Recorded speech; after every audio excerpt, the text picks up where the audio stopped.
La bailarina de Izu, Yasunari Kawabata, 1926. El sendero subía por la montaña, dando vueltas y vueltas. Cuando llegaba al paso de Amagi, descargó de pronto un fuerte aguacero que envolvió el frondoso bosque de cedros en un velo gris pálido.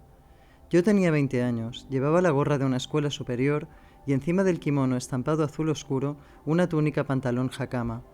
Colgaba de mi hombro, suspendida de una ancha correa, la bolsa de lona de estudiante. Hacía 4 días que había emprendido aquel viaje a Izu.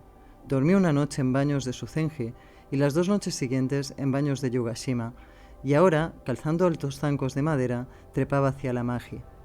Estaba maravillado por el esplendoroso colorido que el otoño había extendido sobre las montañas, los solitarios bosques y los profundos valles de los manantiales. Caminaba animado por el delicioso sentimiento de haber satisfecho al fin un antiguo anhelo. Cuando empezaron a caer aquellas gruesas y pesadas gotas, eché a correr cuesta arriba y entré en la casa de té situada en lo alto del paso. Contento de haber escapado de la lluvia, lancé un suspiro de alivio, pero en el mismo instante me detuve en el umbral como petrificado. ¡Oh! Allí estaban otra vez los músicos ambulantes. Apenas me reconoció, la pequeña bailarina cogió el almohadón sobre el que estaba arrodillada, le dio la vuelta cortésmente y lo empujó hacia mí. ¡Ah! Me limité a exclamar. Había subido la montaña demasiado deprisa y estaba todavía sin aliento.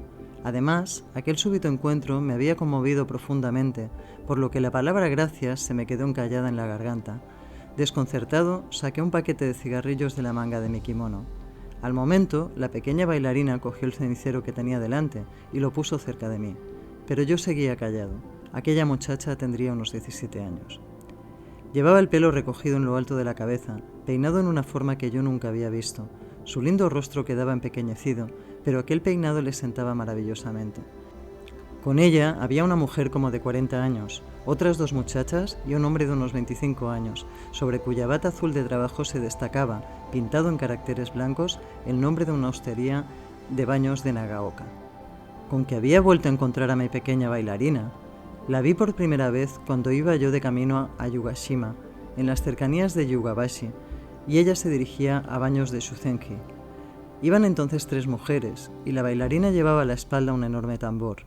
Me volví a mirarla una y otra vez, oprimido por una comprensible melancolía. En la noche de mi segundo día de viaje, la vi de nuevo en una hostería de Yugashima. Sentado en los peldaños de una escalera, con el corazón ardiente, contemplé la danza que con indescriptible gracia ejecutaba en la plaza. El día anterior en Suzenji, aquella noche en Yugashima. Entonces deduje que al día siguiente cruzaría por el sur el paso de Amagi para dirigirse a baños de Yugano, por lo que me sería fácil darle alcance durante las 7 millas de senda de montaña que conducen al Almagi. Y ahora estaba sentado frente a ella en la casa de té que a todos nos cobijaba de la lluvia. Parecía que de la alegría iba a estallarme el corazón. A los pocos minutos, la dueña me llevó a una salita reservada que no debía de utilizarse mucho, pues sus ventanas no tenían hojas correderas. Me asomé y contemplé el hermoso valle. Tiritaba de frío y me castañeaban los dientes. «¡Qué frío hace hoy!», dije, volviéndome hacia la dueña que estaba sirviéndome el té. «¡Oh, señor, qué mojado está! Pase un momento a nuestra habitación y séquese». Me cogió de la mano con maternal solicitud y me condujo a su cuarto de estar. Sobre la estera, en el centro de la pieza, había un brasero cuadrado y al abrir la puerta sentí una bocanada de calor. Me quedé en el umbral vacilante. Junto al fuego se hallaba sentado con las piernas cruzadas debajo del cuerpo un hombre enjuto, de piel casi verdosa, que me miraba fijamente con ojos amarillos e inquietantes. A su lado había una verdadera montaña de cartas y cajitas de cartón que parecía que iban a sepultarle. Me quedé mirándolo desconcertado, inmóvil, como un espíritu de las montañas. «Perdone, pero no tenga cuidado, es el dueño de la casa. No puede moverse. Le suplico que sea indulgente con nosotros». La mujer me explicó que el anciano estaba impedido y no podía levantarse de allí. La montaña de papel estaba formada por cartas procedentes de todos los puntos del país, en las que se indicaban remedios contra la parálisis. Las cajitas contenían medicamentos, y es que el anciano solía pedir a todos los viajeros que cruzaban el paso los remedios que conocieran para curar su mal. Leía también atentamente todos los anuncios de medicinas que aparecían en los periódicos y se hacía enviar todos los preparados de que tenía noticia. Nunca tiraba una carta ni un paquete, sino que iba amontonándolos a su lado y vivía con ellos, sin dejar de contemplarlos. De manera que, con los años, había levantado un verdadero parapeto de papel viejo. Yo buscaba en vano palabras con las que sostener una conversación y permanecía con los ojos fijos en el brasero. Un coche que cruzaba el paso hizo retumbar la casa. Me preguntaba por qué no abandonaría el viejo la montaña, a donde tan pronto llegaban los fríos del otoño y el invierno sepultaba en la nieve todo el paisaje y se trasladaba a las templadas tierras del llano. Mis ropas húmedas despedían vapor. El calor era tan intenso que empecé a sentir dolor de cabeza. De pronto, la hostelera se levantó y se fue a la sala contigua, donde se puso a charlar con los músicos. Hay que ver cómo ha crecido esa muchacha. ¡Y qué linda! Sí, las niñas se desarrollan con rapidez. Apenas había transcurrido una hora cuando por el ruido comprendí que los músicos se disponían a partir. ¿Cómo podía yo permanecer allí tranquilamente? El corazón me latía con fuerza, pero no tuve valor para levantarme y unirme a ellos. Pensé que aunque estuvieran acostumbradas a caminar, al fin y al cabo eran mujeres, y aunque me llevaran 1 o 2 kilómetros de ventaja, podría alcanzarlas fácilmente. Y entonces, en el momento en que la pequeña bailarina se alejaba, mi imaginación empezó una danza loca y desenfrenada. Pregunté a la hostelera, que después de despedir a sus clientes, había vuelto a entrar en la habitación donde yo estaba. ¿Dónde pasará la noche esa gente? ¡Ay, mi joven señor, eso nadie lo sabe! Donde haya viajeros, allí se quedarán. Imposible precisar su paradero con mayor exactitud. Había mucho desdén en las palabras de la mujer, pero de improviso se me ocurrió pensar que en tal caso la pequeña bailarina bien podría pasar la noche en mi habitación, y este pensamiento me llenó de agitación. La lluvia, que no había cesado de caer, era ya más suave. Por las cumbres empezaba a aclarar. Seguramente antes de 10 minutos volvería a brillar el sol. Aunque trataba de dominarme, no podía seguir allí sentado tranquilamente. «Quedad en paz y que haya salud. Pronto llegará el invierno», dije cordialmente al viejo que estaba sentado entre los papeles. Él movió despaciosamente sus ojos amarillentos y me saludó con una leve inclinación de cabeza. «Señor, señor», la dueña se acercó a mí, excitada. «No debe darme tanto dinero, no sabría cómo agradecérselo». Se apoderó rápidamente de mi cartera y no hubo forma de disuadirla de acompañarme durante un trecho. Por más que yo le rogué que no se molestara, ella insistió en llevármela. Mientras me seguía con gran esfuerzo, no cesaba de repetir: «Debo rogarle que me disculpe, espero que nuestra casa le haya gustado, aunque solo sea un poquito. Guardaré buen recuerdo de su rostro, y si algún día vuelve, esté seguro de que he de demostrarle mi agradecimiento. Sí, debe usted volver a visitarnos, yo nunca lo olvidaré». Yo solo le había dado un billete de 50 yenes, pero aquello lo había sorprendido de tal modo que se le saltaban las lágrimas. Pero ahora mi más ferviente deseo era alcanzar cuanto antes a la pequeña bailarina, y la vieja, aunque caminaba con pasito presuroso, me obligaba a demorarme y me llenaba de impaciencia. Así que al llegar al túnel de paso le dije: «Le agradezco sinceramente que haya querido acompañarme, pero le ruego que vuelva ya a su casa, no debe dejar solo al caballero». Ella se decidió por fin a soltar mi cartera, se despidió cortésmente y volvió sobre sus pasos. Cuando entré en el oscuro túnel, sentí caer en mi cabeza frías gotas de agua. A lo lejos divisaba el resplandor de la salida que conducía a Izu del Sur. Al final del túnel se extendía un sinuoso y estrecho sendero, marcado por una valla pintada de blanco. Al llegar al primer recodo, percibí a los músicos, a quienes di alcance unos centenares de metros más allá. Pero entonces no me atreví a minorar el paso bruscamente, por lo que pasé junto a las mujeres afectando indiferencia. Cuando alcancé al hombre que iba a unos 20 metros delante de ellas, éste me reconoció y se detuvo. «Ah, señor, tiene usted los pies ligeros. Qué suerte que el tiempo haya aclarado». Al oír estas palabras, suspiré involuntariamente y empecé a caminar a su lado. Él era muy locuaz. Cuando las mujeres nos vieron conversar tan animadamente, apretaron el paso y se acercaron. El hombre llevaba a la espalda un cesto de mimbre, la mujer sostenía en brazos a un perrito, la mayor de las muchachas acarreaba un enorme fardo, la segunda un cesto y la pequeña bailarina un gran tambor, con su soporte. De manera que cada cual tenía su carga. Al poco rato, la mujer, que aparentaba unos 40 años, entabló conversación conmigo.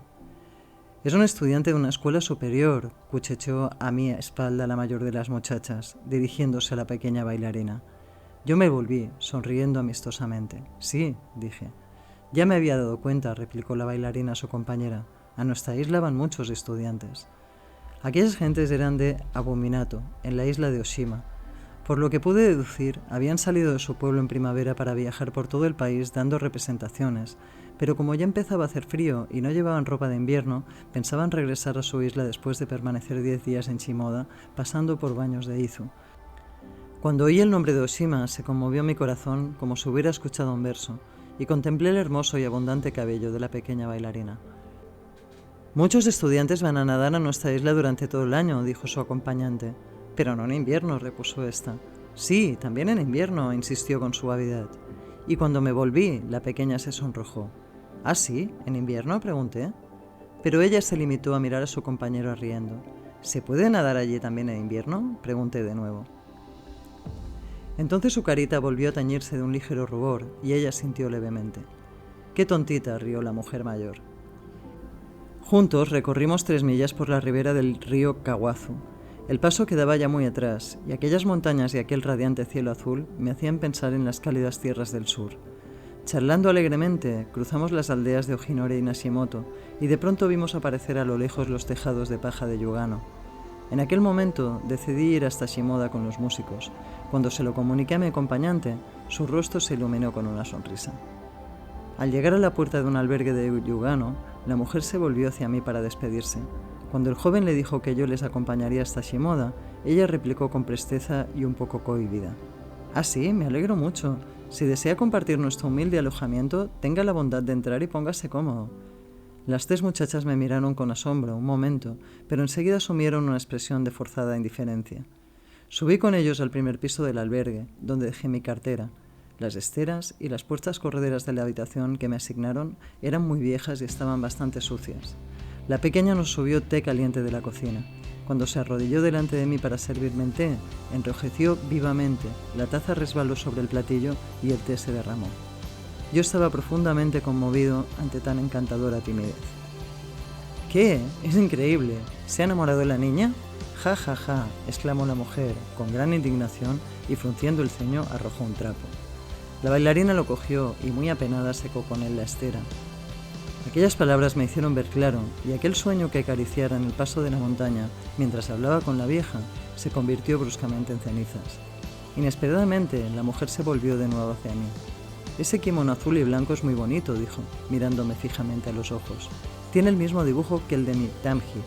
«Sí, idéntico», añadió, mirando a las muchachas que estaban a su lado como si esperase que ellas corroboraran sus palabras. Y luego aclaró: «Tamji es mi hijo, al que dejé en casa. Su kimono me ha hecho pensar en él. Sí, la misma tela y el mismo dibujo. Últimamente esas telas azul oscuro se han puesto muy caras. Es una verdadera lástima». «¿A qué clase va su hijo?» «Está en el 5º año de la escuela primaria». «Ya, la 5ª clase. Va a la escuela de Kofu, aunque vive en Oshima desde hace tiempo, nació en Kofu». Después de descansar un rato, el joven me acompañó a la casa de baños. Salimos a la calle, tomamos por un camino empedrado, subimos unas escaleras que se encontraban unos 100 metros más arriba, cruzamos un puentecito tendido sobre un arroyo y entramos en el jardín de la casa de baños. Yo estaba ya chapoteando en el agua cuando entró el hombre. Me dijo sin preámbulos que tenía 25 años y que su esposa había sufrido 2 abortos. Bueno, en realidad un aborto y un parto prematuro. Yo no le pregunté, pero por los signos que había en sus ropas deduje que vivía en Nagaoka.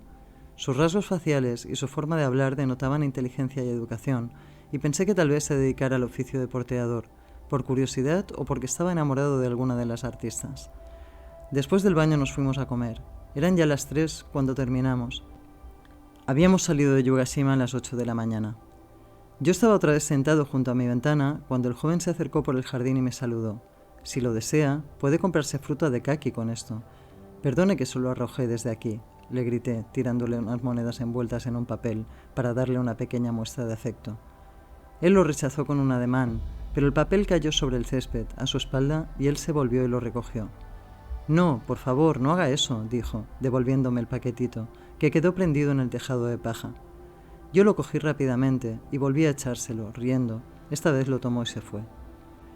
Mientras anochecía lentamente, empezó a llover con fuerza.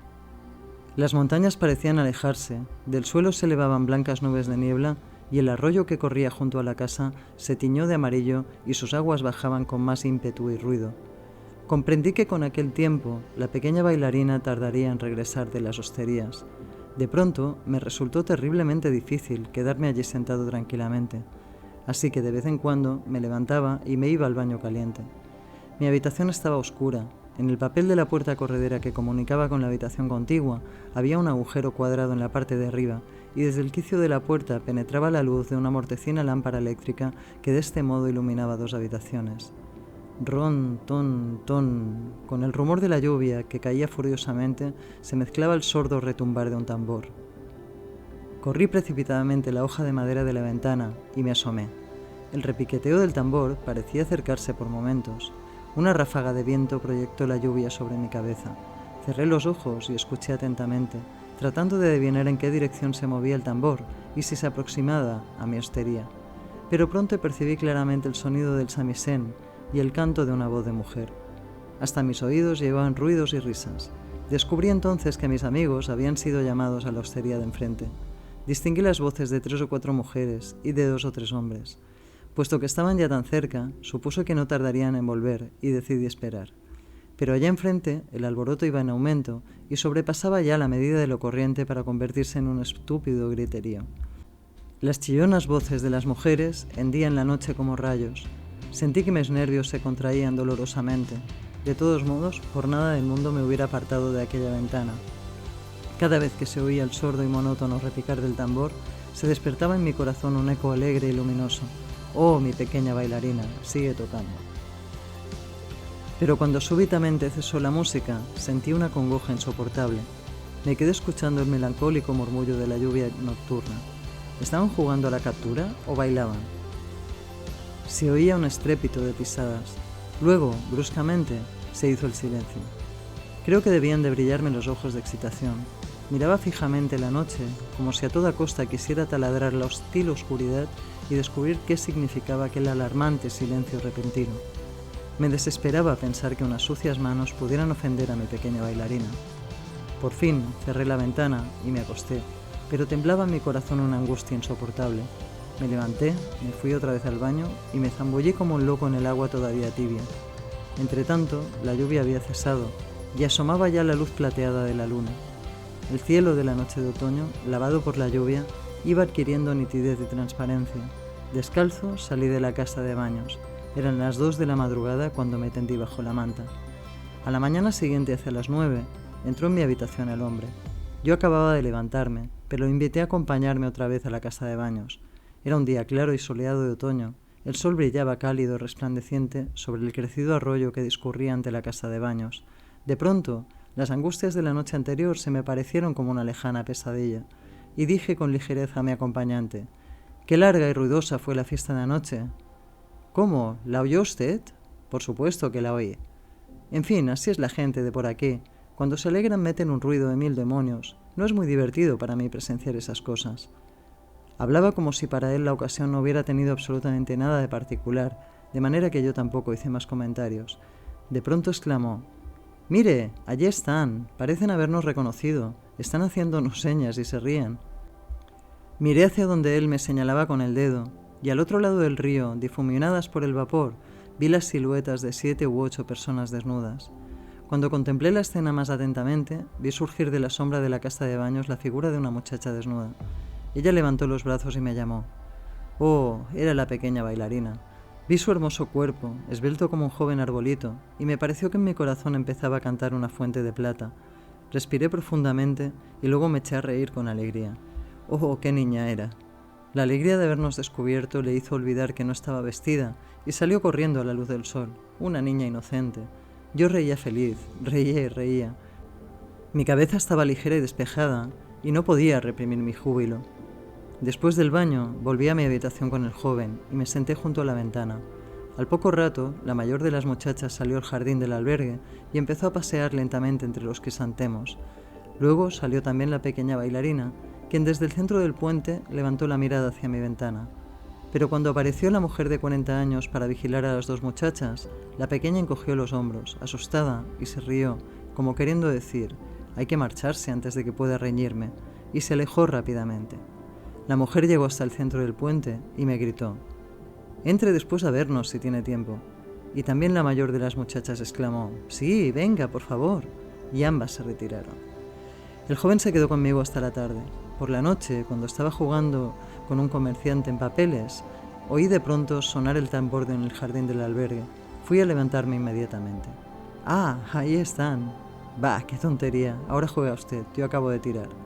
El papelero, inclinado sobre el tablero de Go, estaba absorto en el juego. Yo, por el contrario, no conseguía dominar mi impaciencia. Ya distinguía claramente las voces de los músicos que volvían de dar su representación.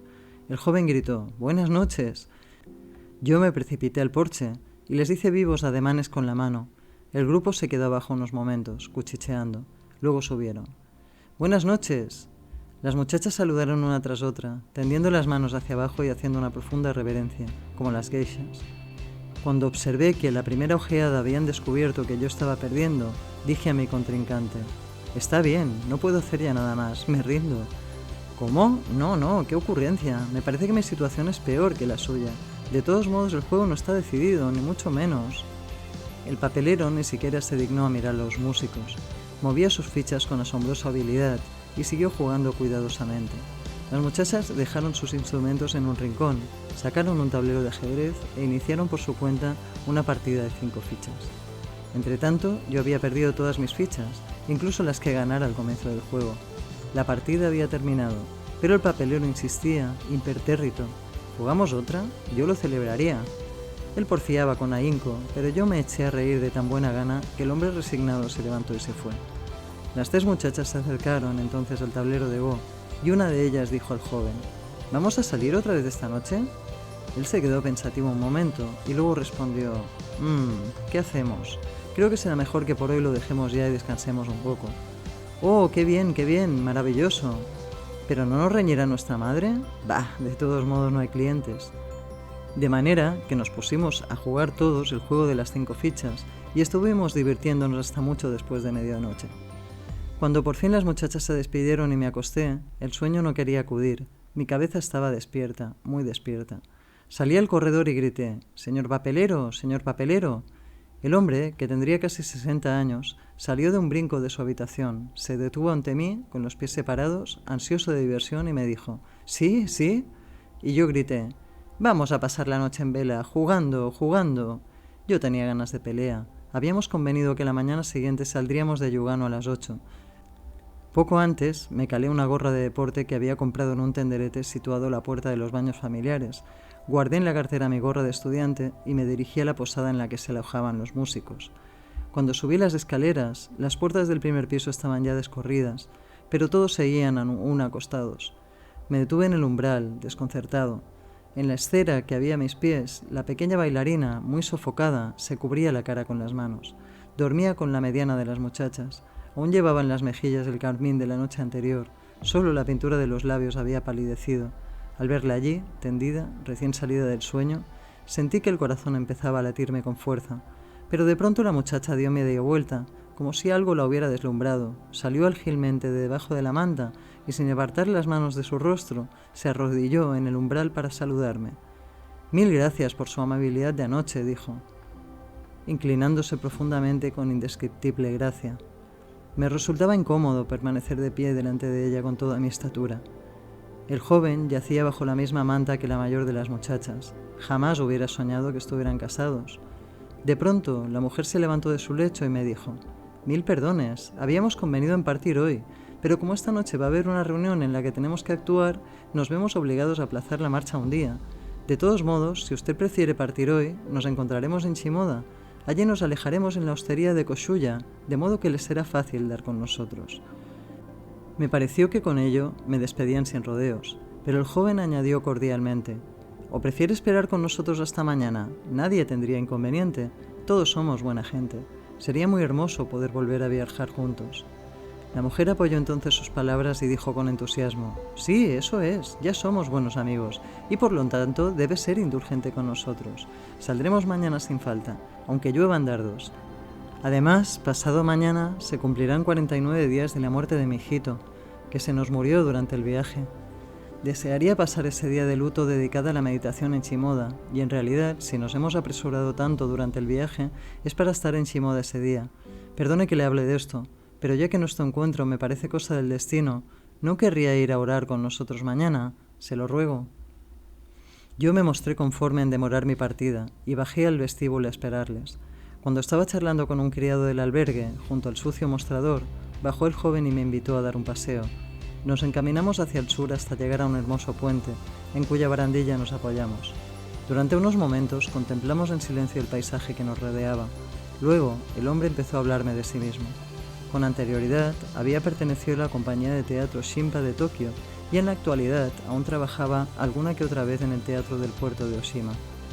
Entonces recordé que del fardo que llevaba a la espalda vi asomar una larga espada, y él me confió que aun durante sus actuaciones como cantante se sentía sobre todo actor. En los restantes cestos no había, según él, más que objetos de uso doméstico, vestidos, cacerolas, escudillas para el arroz y cosas así.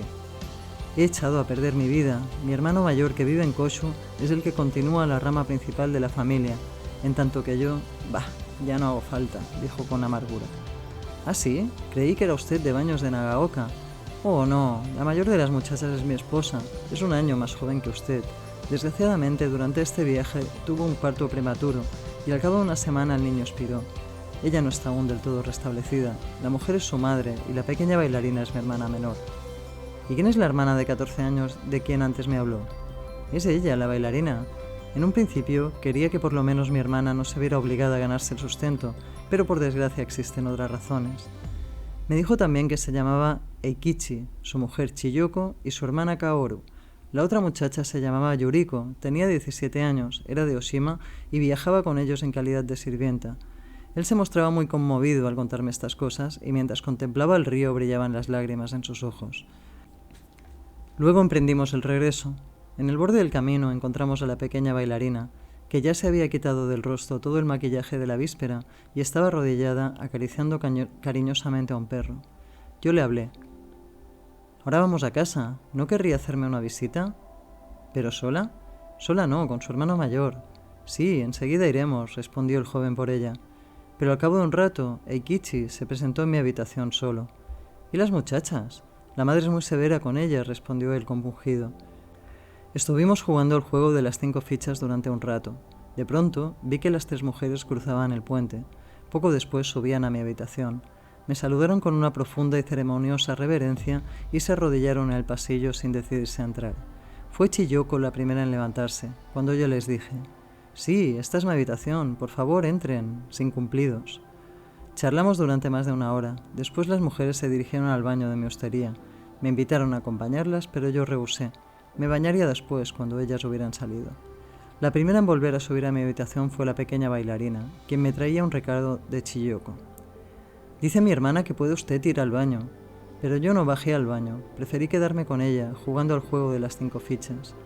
La pequeña jugaba con asombrosa habilidad. Al principio, cada vez que movía las fichas, alargaba el brazo con timidez, pero poco a poco fue olvidándose de mí para concentrarse por completo en el juego, profundamente inclinada sobre el tablero de Go. Su precioso cabello negro casi me rozaba el pecho. De pronto enrojeció. «Perdone, tengo que irme». Tiró las fichas y salió corriendo. A la puerta del baño estaba la madre mirándonos, pero antes de que Chiyoko y Yuriko pudieran subir a buscarla, la pequeña ya había desaparecido. También aquel día, Eikichi estuvo en mi hostería, desde la mañana hasta la noche, charlando conmigo. La posadera, mujer amable y virtuosa, me decía continuamente que era una lástima obsequiar a gente de aquella clase, pero yo no me dejaba engañar. Nos habíamos hecho buenos amigos. Aquella noche, cuando fui al albergue donde se alojaban los músicos, la bailarina estaba aprendiendo a tocar el samisen. Su madre le enseñaba. Al verme, la muchacha se interrumpió, pero siguiendo una indicación de su madre y tras una leve vacilación, volvió a coger el instrumento. Cada vez que levantaba excesivamente la voz, su madre la reprendía.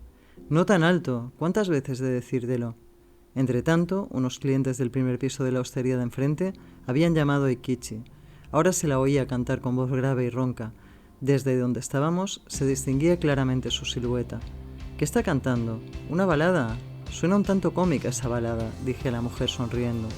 Pero en aquel momento un hombre como de 40 años, comerciante en volatería, abrió la puerta corredera y nos dijo que había alquilado la habitación contigua, que estaba preparando un plato de ave y que deseaba invitar a las 2 muchachas.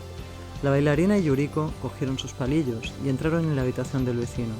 El comerciante en volatería hasta rebañó las cacerolas, relamiéndose.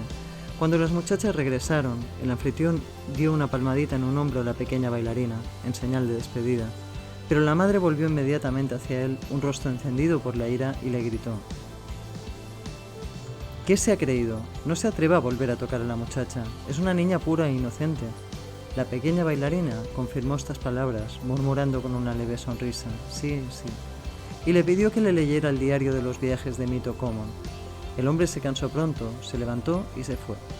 Como la niña no se atrevía a rogarme directamente que siguiera yo la lectura, instó a su madre para que me lo pidiera. Yo tomé entonces el libro con cierto nerviosismo y curiosidad. La pequeña bailarina se acercó a mí y mientras yo leía su cara, llegaba casi a rozar mi hombro. Escuchaba con una total entrega y sus ojos brillaban de emoción y de alegría. Me miraba fijamente, olvidándose de sí misma, y durante todo el tiempo ni siquiera pestañeó. Pero por lo visto esta era su forma de escuchar cuando alguien le leía en voz alta. Antes, cuando leía El comerciante en volatería, también acercó su rostro al del hombre. Yo bien lo advertí. Sus grandes ojos negros y brillantes eran lo más hermoso en ella, y su risa era como el abrirse de las flores. Se me ocurrió la expresión de risa florida, y comprendí que solo para ella era adecuada. Al poco rato vino la criada de la posada de enfrente a buscar a la bailarina para que divirtiera a los clientes. Ella se arregló rápidamente el kimono y me dijo: «Enseguida vuelvo, por favor, espere un poco, y después siga leyendo para mí, se lo ruego». Salió al corredor e hizo una profunda reverencia con los brazos extendidos hacia abajo mientras decía: «Hasta pronto». «Espero que no te pidan que cantes», dijo la mujer con gesto de preocupación, pero la pequeña ya había cogido con presteza su tambor y nos saludaba con una leve inclinación de cabeza. «Está cambiando la voz», se creyó obligada a explicar la madre. Desde donde estábamos, la vimos acomodarse sobre la alfombra en actitud rígida y ceremoniosa y empezar a tocar el tambor. A cada percusión, mi corazón daba un angustiado vuelco. «El dulce sonido del tambor anima esa reunión», comenté, por decir algo. Pero la madre solo lanzó una rápida ojeada a la sala de enfrente. Al poco rato, también Chiyoko y Yuriko se encaminaron hacia la posada, y al cabo de una hora los 4 estaban ya de vuelta. «¡Esto es todo!». Con expresión iracunda, la pequeña bailarina arrojó un billete de 50 yenes que la madre recogió, pero al poco yo estaba otra vez leyendo las aventuras de Mito Common. Después, las mujeres volvieron a hablarme del niño que se les había muerto durante el viaje.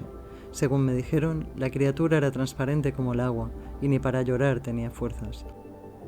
Sin embargo, resistió una semana entera.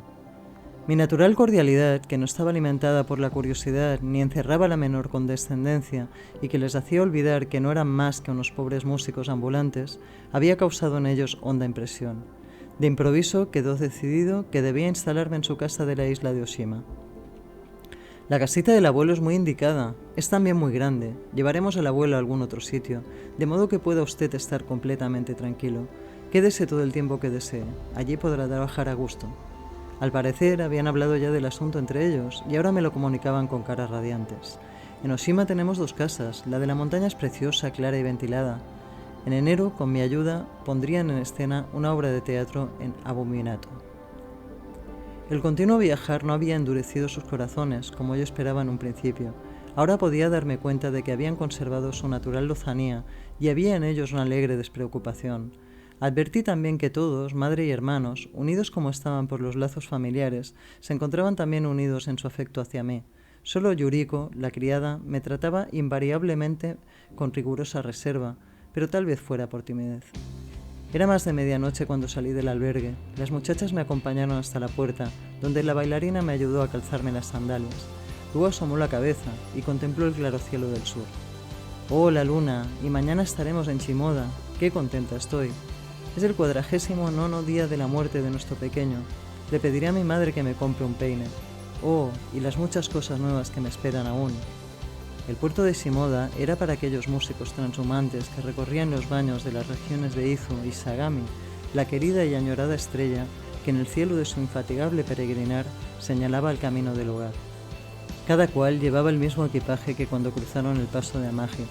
El perrito, con su cara habituada a las penalidades del camino, se apoyaba en el pecho de la mujer, con las patas delanteras en el codo de ella.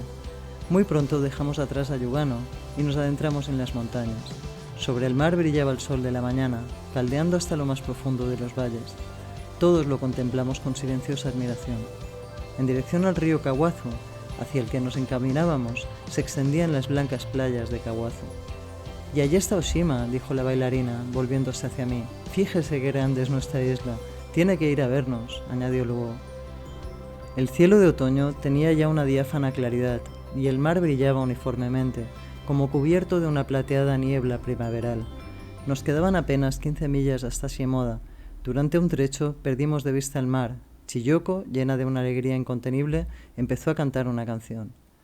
Para llegar a Shimoda lo antes posible, dejamos a instancias mías el camino principal, más cómodo pero también más largo, y tomamos por un atajo que cruzaba la montaña. Era un sendero empinado, alfombrado de hojas de vivos colores. Pronto me faltó el aliento, de manera que apreté el paso y empecé a trepar apoyando las manos en las rodillas. Los otros quedaron rezagados y no tardé en perderlos de vista. La única que me seguía a unos 2 metros de distancia era la bailarina, que ya había subido ligeramente el borde del kimono para poder andar con más rapidez. En ningún momento aumentaba ni disminuía la distancia. Una vez me volví y le grité algo. Ella se detuvo con una sonrisa asustada y me contestó desde donde se hallaba. Naturalmente yo le había hablado con el propósito de que ella me alcanzara.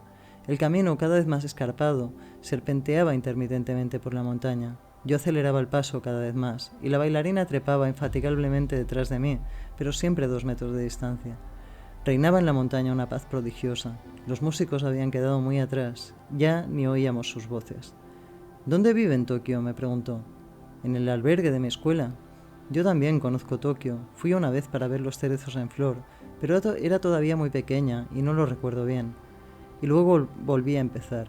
¿Vive su padre todavía? ¿O ha estado alguna vez en Kofu?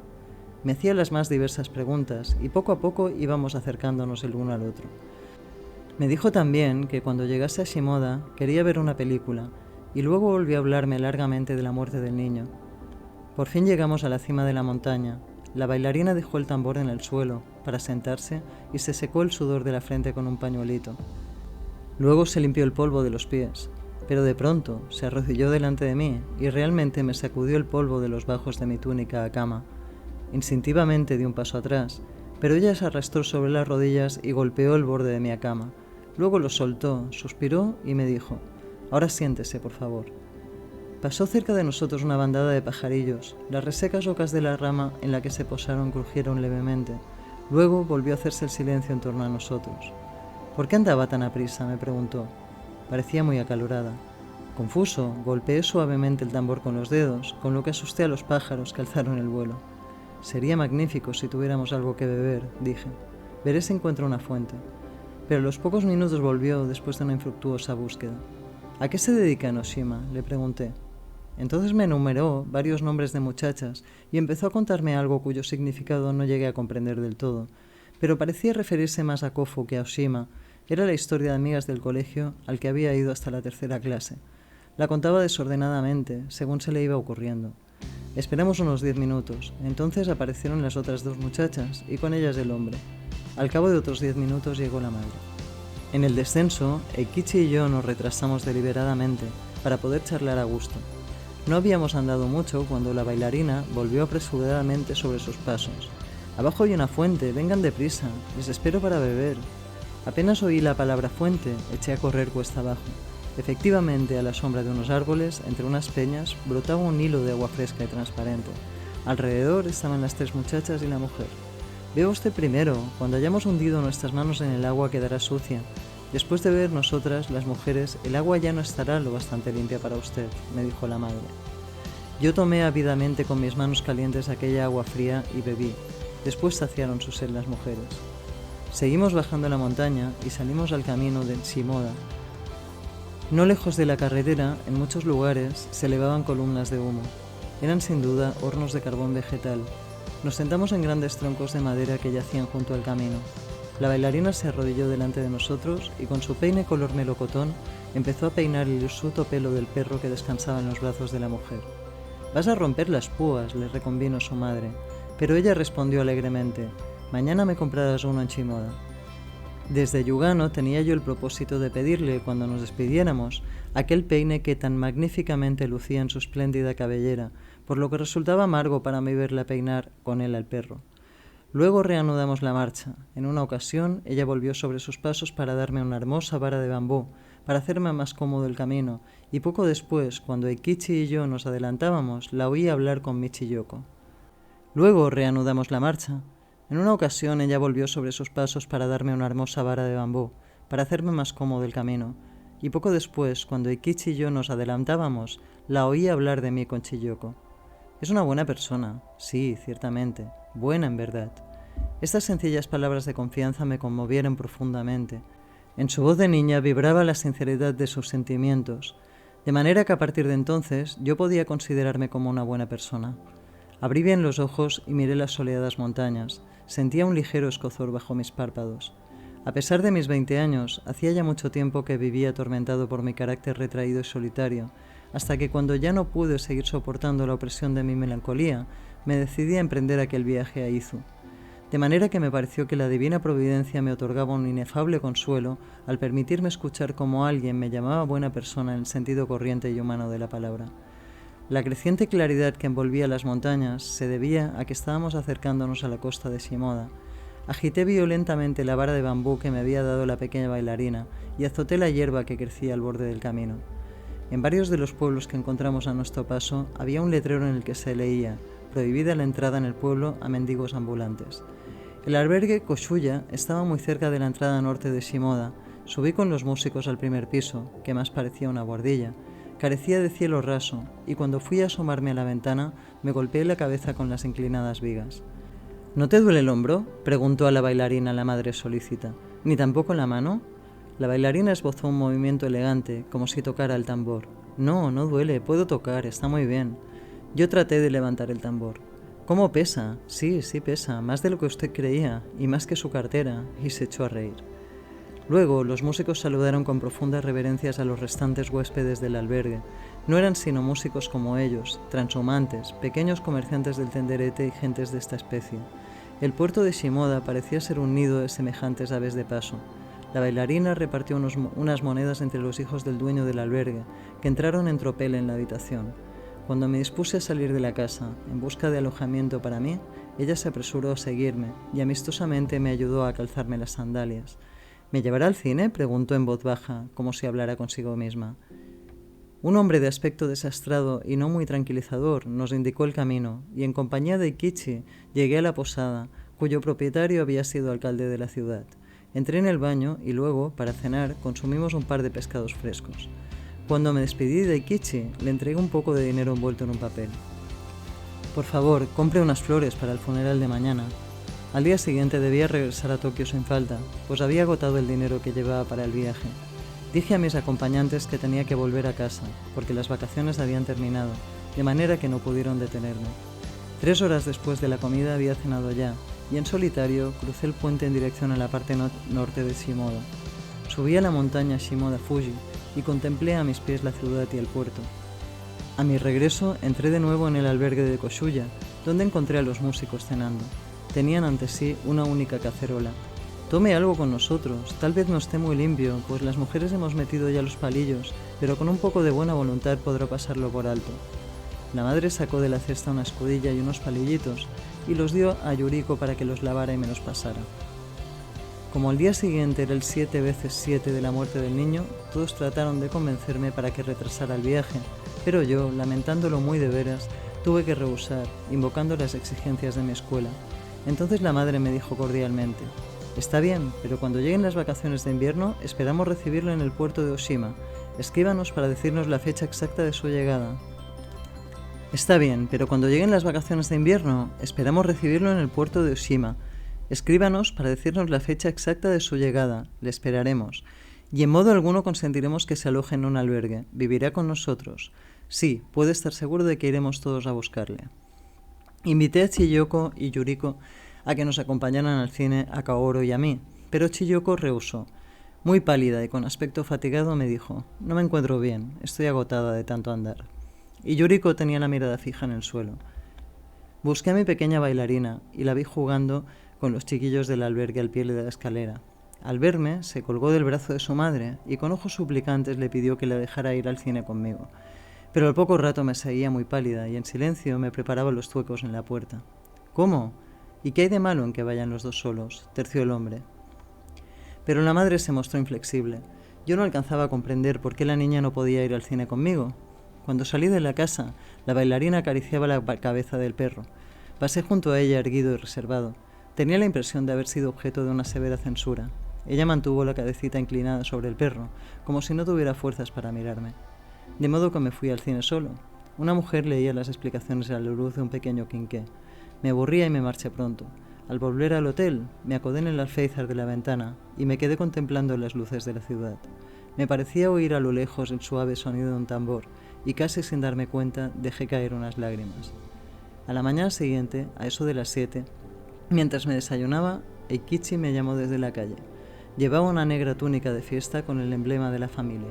Cuando subió a mi habitación, no mencionó a las mujeres y yo sentí en mi corazón una abrasadora sensación de soledad.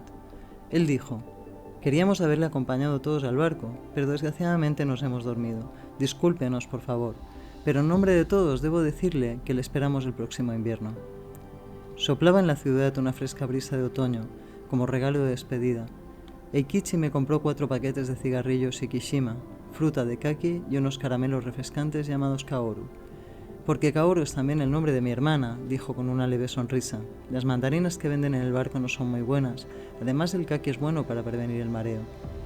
Y yo, como regalo de despedida, quisiera darle esto, dije poniéndole mi gorra de deporte. Saqué de la cartera mi arrugada gorra de estudiante y traté de alisarla. Los dos nos echamos a reír, un poco cohibidos.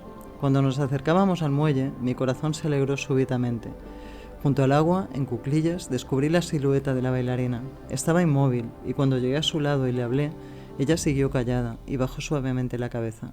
Su rostro, cubierto todavía con el carmín de la víspera, me conmovió profundamente. El rojo de los labios le daba una expresión casi huraña, amarga. ¿Vienen ya las demás?, preguntó Eikichi en voz baja. Ella negó tristemente con la cabeza. ¿Duermen todavía?, asintió en silencio. Mientras Eikichi compraba mi pasaje, yo traté de entrar en conversación con la muchacha, pero ella mantenía los ojos fijos en una mancha oscura, donde el canal desemboca en el mar, y no pronunció una sola palabra.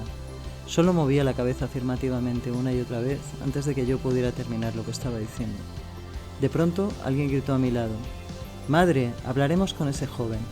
Y un hombre que por su aspecto parecía un peón caminero me dijo: «¿Un estudiante? ¿Va a Tokio? Quisiera pedirle un gran favor. ¿Podría acompañar a esta anciana hasta Tokio? Es una pobre mujer digna de compasión. Su hijo, que trabajaba en las minas de plata de Rendaiji, y su nuera han muerto de una epidemia, dejándole a esos 3 niños. Son sus nietos. Yo le tengo afecto a la anciana y quisiera enviarla a su casa, en Mito. Por favor, acompáñenla hasta el tren de Ueno. Ella no sabe orientarse. Es una tarea difícil y pesada, pero se lo suplico, señor, tenga piedad». La anciana, que parecía estar completamente alelada, llevaba un niño de pocos meses atado a la espalda y 2 niñas de unos 3 y 5 años cogidos de la mano. De un sucio atillo asomaba un cestito de arroz y unas cuantas ciruelas secas. Otros 5 o 6 peones la rodeaban y trataban de animarla. Yo me hice cargo de ella sin vacilar. «De acuerdo, con mucho gusto». «Oh, gracias, debía acompañarla yo mismo, pero es que me es totalmente imposible». Y uno tras otro los trabajadores fueron saludándome con una profunda reverencia. La lancha se balanceaba violentamente. La bailarina, con los labios apretados, tenía los ojos fijos en un punto. Al extender la mano hacia la escala de cuerda, me volví ligeramente para decir adiós, pero solo pude saludar con un movimiento de cabeza. Luego, la lancha nos llevó al barco y volvió al muelle. Eikichi agitaba incesantemente la gorra que yo le había regalado.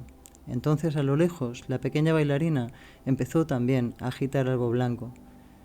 Hasta que el vapor salió de la bahía de Shimoda y dobló la punta sur de la península de Izu, permanecí apoyado en la borda, sin dejar de mirar la isla de Oshima, que se alzaba en el inmenso mar. De pronto tuve la sensación de que hacía ya mucho tiempo que me había despedido de mi pequeña amiga. Luego entré en el camarote para atender a la anciana. La encontré rodeada de personas que le hablaban, en tono amistoso y consolador. Tranquilizado, me fui al camarote contiguo. En el tempestuoso mar de Sagami había fuerte oleaje que nos zarandeaba violentamente a derecha e izquierda. Me tendí en la colchoneta, con la cabeza apoyada en la cartera. Sentía un extraño vacío en la cabeza.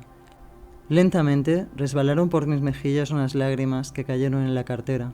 Sentí un escalofrío y di la vuelta a la cartera. Cerca de mí viajaban un muchacho, hijo de un fabricante de kawazo, que iba a Tokio para examinarse de ingreso. Mi gorra de la primera escuela superior pareció infundirle respeto y me habló con gran cortesía. ¿Has sufrido alguna desgracia? No, solo fue una despedida, respondí con franqueza. Me tenía sin cuidado que me vieran llorar. No pensaba en nada, pero sentía que las lágrimas me devolvían la paz de espíritu. De improviso empezó a anochecer en el mar. Brillaban a lo lejos las luces de baños de Amishiro y baños de Atami. Sentí frío y mi estómago, acuciado por el hambre, se rebelaba. Fue una suerte que el joven abriera su atadijo de corteza de bambú y me lo tendiera con una sonrisa. Yo lo tomé sin más, como si hubiera olvidado que le pertenecía, y me comí todo el arroz de pescado, envuelto en algas secas. Luego me envolví en el abrigo de estudiante del joven. Me invadió un profundo bienestar al aceptar con la mayor naturalidad aquellas amabilidades, como también me parecía perfectamente natural que a la mañana siguiente tuviera que acompañar a la anciana hasta la estación de Ueno y comprarle su billete hasta Mito. Una dulce armonía reinaba en mi corazón. Las luces del camarote se apagaron. Se hacía cada vez más penetrante el olor del pescado fresco que transportaba el barco y el aroma del mar. En la oscuridad, al calor de la proximidad del joven, dejé correr las lágrimas que repentinamente brotaron de mis ojos. Me parecía que toda mi cabeza se diluía en agua clara, que iba goteando lentamente, dejando tras de sí la dulzura de una dicha incomparable.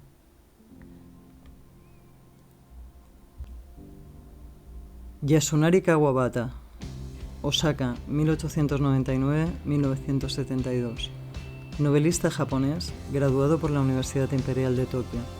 En la década de los años 20 formó parte de un grupo literario de jóvenes escritores conocido como Shinkankaku, Escuela de la Nueva Sensibilidad, partidarios del lirismo y del impresionismo en lugar del realismo social imperante. Poco a poco fue desarrollando un estilo propio, minucioso y episódico. Con frecuencia se preocupó por la exploración de la soledad y los aspectos que bordean la sexualidad humana. Sus obras más reconocidas son País de Nieve, 1000 grullas, El rumor de la montaña, El maestro de Go, La casa de las bellas durmientes, Kioto y Lo bello y lo triste. En 1968, Kawabata se convirtió en el primer japonés en ganar el Premio Nobel de Literatura por su maestría narrativa que expresa con gran sensibilidad el espíritu nipón. En 1972, enfermo y deprimido, dolido sin duda por la muerte de su amigo Yukio Mishima, quien lo había definido como un viajero perpetuo, Kawabata se suicidó en un pequeño apartamento a orillas del mar.